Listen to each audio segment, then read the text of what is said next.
to China for 4 years. Almost 4 years. years. Almost 4 years. Yes, there are a lot of changes here in China, and also personally, I have changed a lot. And Well, you look the same. I'm getting older. Okay, personally, I have been involved a lot in what we call the field work. And I go to the countryside, back to my hometown, to the villages, and try to dig out all the stories of the culture and the history, and just most importantly, getting so interested in the history about Second World War, and especially something happened between China and USA. That's something that happened 70 years ago. Came 70 years ago.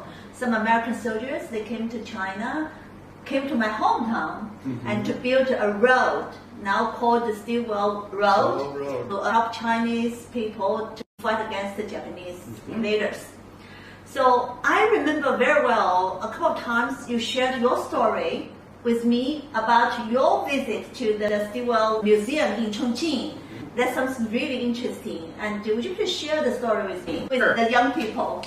Well, it's kind of a long story, but this is actually through your company. I came, not through your company, but through People to People, which founded by President Dwight D. Eisenhower, who was the Supreme Allied Commander during the Second World War. And even though he was this general and his job is to fight wars and hopefully win wars, he was also all about peace. And then finally he realized that peace is the way to solve the problem. Way to solve the problems. So he was very astute in that regard. And subsequently, out of all that, there was something established called People to People International. And I was working at a university, and I got something. At that time, we sent letters to people. Yes. And that's how I eventually got to China, because there was this thing about a people-to-people trip going to China. Did you receive a letter from People to People International? Yeah, that was how I got connected. And boy, oh boy, did I want to go. Why did I want to go? Because I served in the military. And I had this interest of history. And being military, I traveled. Thank goodness I wasn't in the Second World War, but that's a big part of America's history. You are not old enough to. No. I wasn't even old enough for the Korean War. Yeah, right. And I had a brother that was in that war, but never. And also my uncle. Oh, so your uncle. Yeah, that's funny. My uncle was fighting against your brother. Yeah, it's all interesting. Yes. But you know, I've always been, people to people is the perfect word, because people are one thing, and I've traveled quite a bit, and I've come to realize over the years, people are pretty much the same. I agree. Over the world.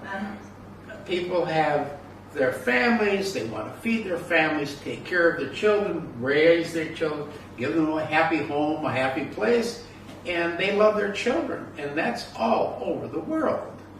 And I wanted to learn about Chinese people. And then this opportunity came because of People to People International to make this journey to China. And I immediately signed up for that trip. When was that? That was, I believe the trip was leaving in, it was either 1999 or 2000. Yeah. So on that first journey, we did go to the Stillwater Museum in Chongqing, China. I didn't even know that museum existed, and I didn't even know anything about General Stilwell. This incident got me thinking.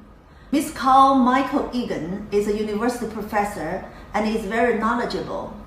Even he didn't know General Stilwell or the history of Americans and Chinese fighting side by side against Japanese invaders during the Second World War.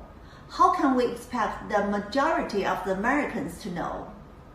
When he came to China for the first time in 2000, he got to know that there was a Stilwell Museum in Chongqing.